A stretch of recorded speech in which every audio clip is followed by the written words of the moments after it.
नमस्कार student.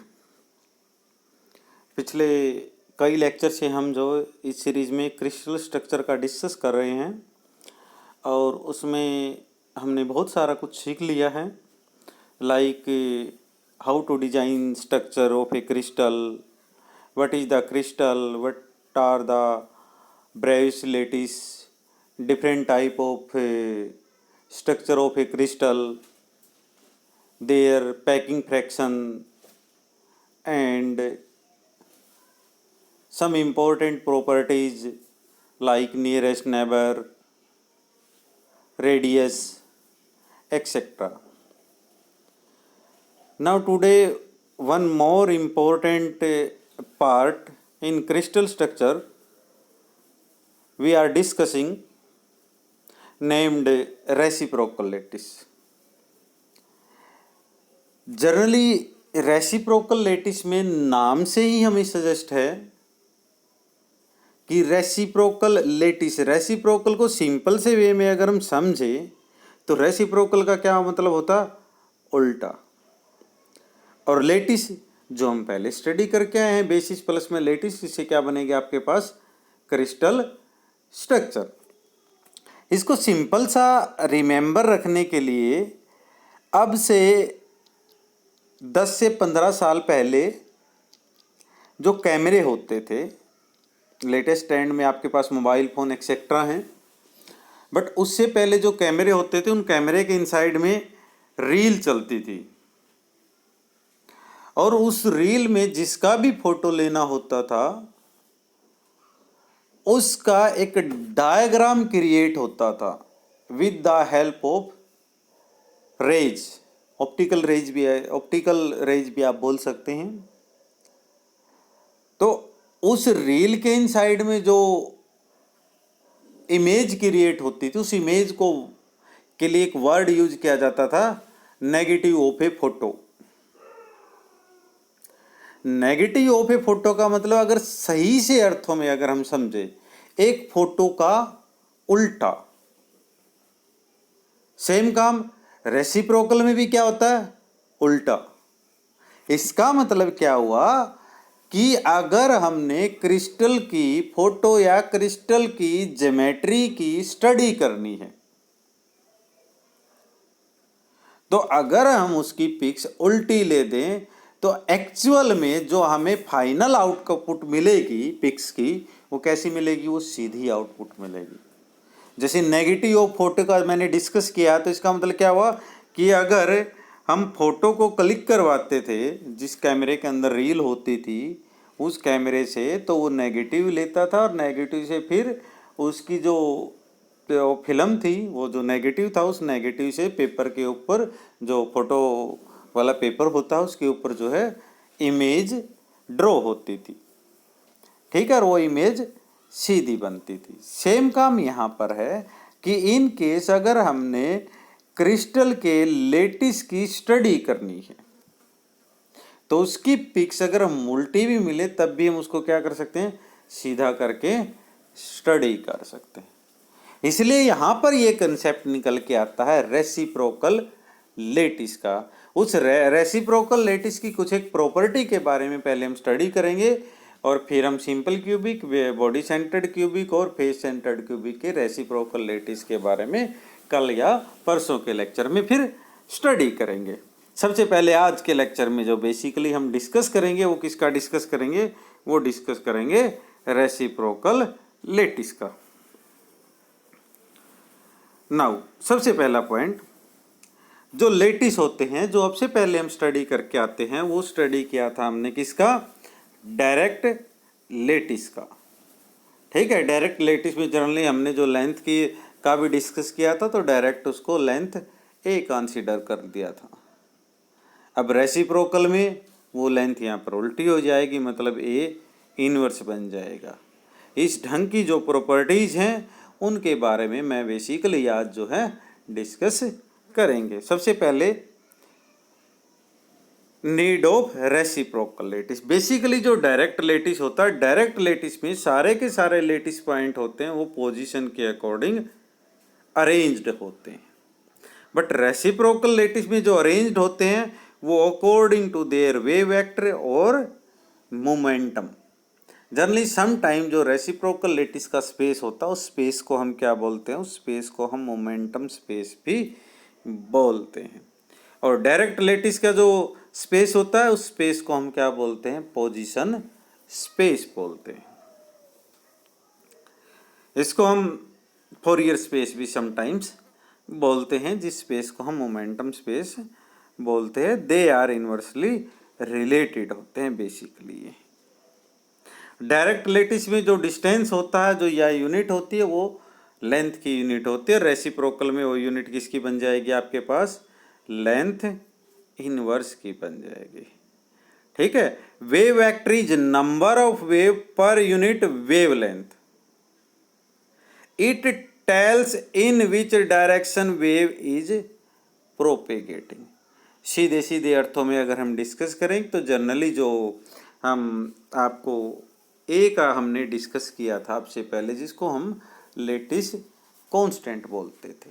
Lettuce constant को जब भी हम मेजर करते हैं, जनरली मेजर करते हैं से 0.2, उसके बाद आप यूनिट देखना, यूनिट लिखी मिलेगी आपको एंगस्ट्रॉम। एंगस्ट्रॉम को जनरली हम किसकी यूनिट लेके चलते हैं, उसको लेके चलते हैं हम यूनिट किसकी, वेव लेंथ की हम यूनिट लेके चलते हैं। ठीक है। और वेव लेंथ को हम डिनोट किससे करते हैं, लैम्डा से डिनोट करते हैं। अब सीधा सीधा मतलब है ये जो डिस्कस करते हैं ये हम किसके लिए करते हैं, डायरेक्ट लेटिस के लिए। मतलब जो आपके पास वेवलेंथ है डायरेक्ट लेटिस में, उस वेवलेंथ को जिसको हमने लैम्डा से डिनोट किया, तो अगर हम उसको रेसिप्रोकल लेटिस में लेके जाएंगे तो मैंने पहले ही बताया उसको आपने उल्टा कर देना। उल्टा करेंगे तो सीधा सीधा आपने क्या कर देना है, 1/λ कर देना है। ठीक है। और फाइनली जनरली जो इसकी कैलकुलेट की हुई है वैल्यू, तो इस वैल्यूज को 2π से मल्टीप्लाई करते हैं रेसिप्रोकल लेटिस में, और मेजर करते थे इसको वेव वेक्टर के टर्म में, जिसको हम k से डिनोट करते, तो k is equal to 2π divided by में आपके पास क्या मिलेगा, लैम्डा। ठीक है। जैसे ही रेसिप्रोकल लेटिस की बात आए तो सीधा सीधा 2π वहां पे मल्टीप्लाई हो जाएगा। ओके। नाउ अब जब हम पोजीशन की बात करते हैं, पोजीशन का मतलब सिंपल से वे में स्टडी करें, क्या लेंगे हम, रेस्ट में। और जहां कहीं भी रेस्ट की बात आएगी वहां कौन सी एनर्जी बनती है, एनर्जी मिलेगी आपको, कौन सी, पोटेंशियल एनर्जी। ठीक है।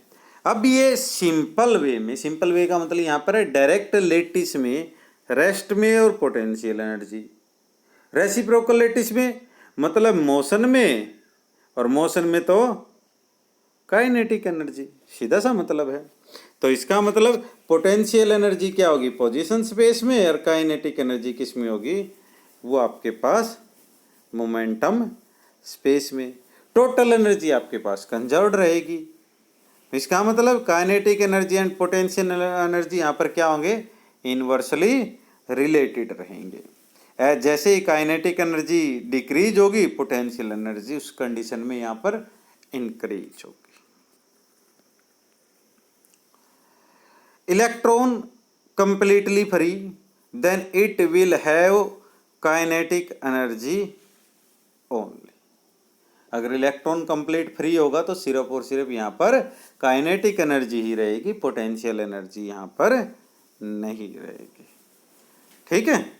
सिंपल से वे में जनरली जो है क्रिस्टल प्लेन को हम विजुअलाइज नहीं कर सकते, और क्रिस्टल प्लेन को विजुअलाइज करने के लिए हमें नीड किसकी होती है, रेसिप्रोकल लेटिस की।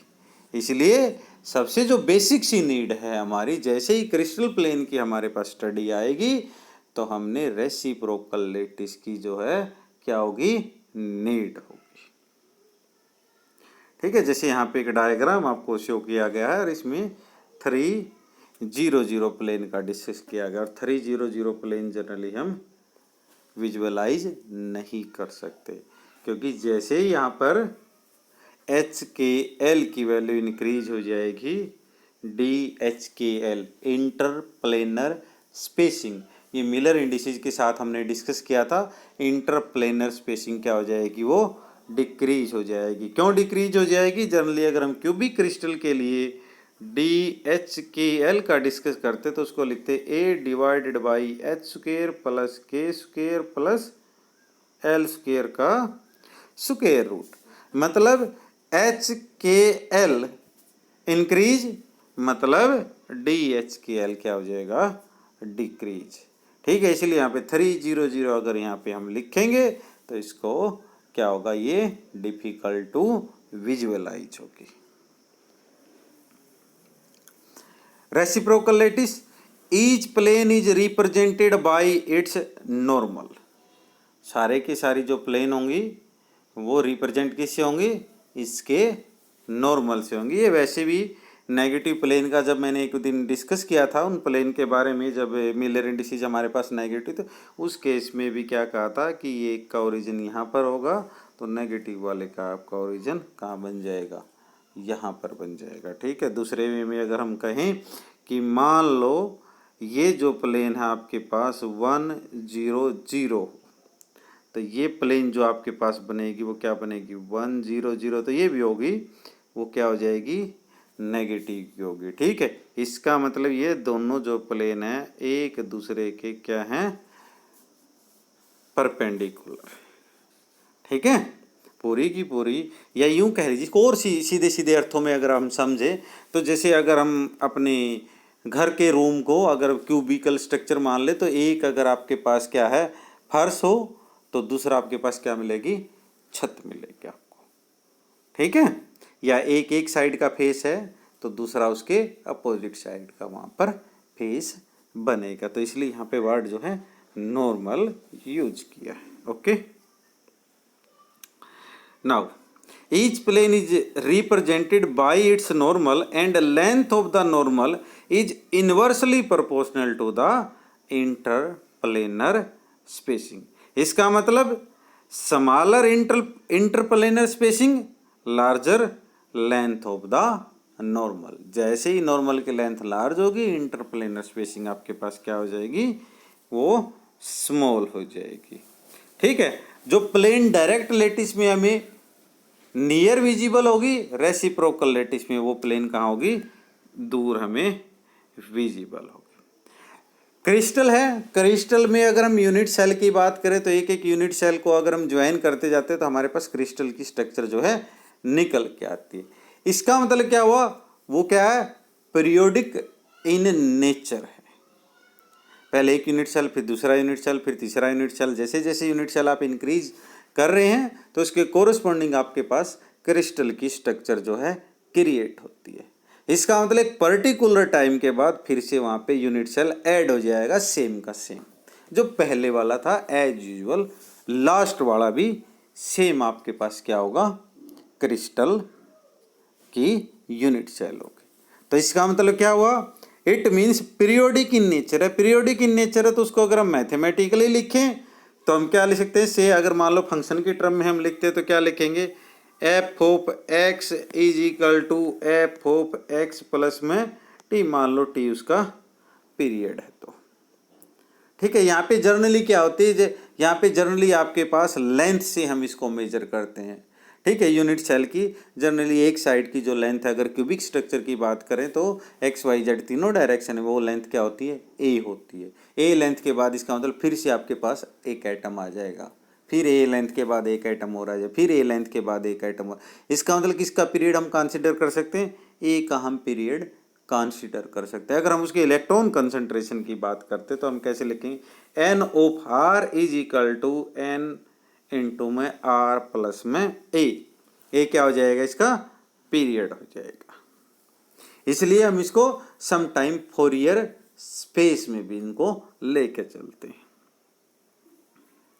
इसी से हम इसकी क्या करते हैं, कैलकुलेशन करते हैं, यूँ कह लीजिए कि स्टडी जो है रेसिप्रोकल लेटिस की करते हैं। ठीक है। Every physical property of a crystal is periodic like electron concentration and magnetic moment. सारी की सारी क्या होंगी यहाँ पर, पीरियोडिक इन नेचर होंगी। ठीक है। डायरेक्ट लेटिस में अगर हम फोरियर ट्रांसफॉर्म का डिस्कस करेंगे तो रेसिप्रोकल लेटिस में हम इनवर्स फोरियर ट्रांसफॉर्म का डिस्कस करेंगे। ठीक है स्टूडेंट, ये कुछ मेन प्रॉपर्टी थी रेसिप्रोकल लेटिस की। ठीक है। और इन रेसिप्रोकल लेटिस से ही जनरली हम स्टडी करते हैं किसकी, क्रिस्टल स्ट्रक्चर की। ओके, आज के लिए हम इतना ही डिस्कस करेंगे। Thank you.